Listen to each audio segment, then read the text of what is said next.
So something happened at the time in my life, right? And it seemed like everything wasn't working. And I was praying, I was working hard, I was doing my best to stay positive. But every door I knocked on seemed to stay closed. And after a while, I started wondering if God could hear me. I even said it out several times, like God wasn't hearing me. So one evening, feeling frustrated, I decided to take a walk. And as I walked, I noticed a small plant. It was growing through a crack in the concrete. And it wasn't a good soil. It did not have the best of conditions, but it was growing. So I stopped and I stared at it. And at that moment, I felt the Holy Spirit speak to my heart, and it said, if I could make something grow through the concrete, imagine what I would do to a life that trusts me. That simple moment changed me, right?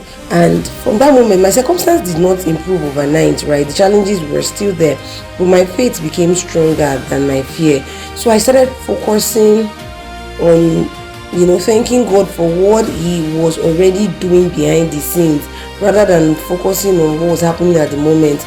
A month later, I realized that opportunities began to appear from places I never expected.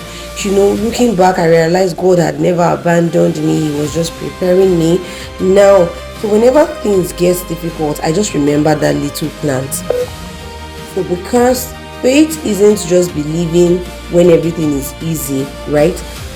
Faith is growing in every way, trusting that God is working beneath the surface, even if and when you cannot see it.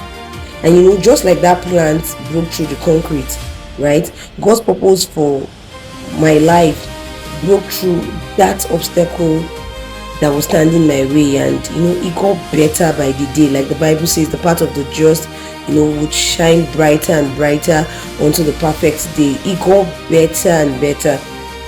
So I just want to admonish everyone that just remember that God is involved, and your environment should not determine the outcome of what's happening to you. If you really know, when I was going through this time, for friends that knew what happened, you'd understand when I say this. So I'm not saying this because it has not happened. I have experienced it firsthand, and I've experienced God come through, and I know faith can grow anywhere. Just put your faith to a test.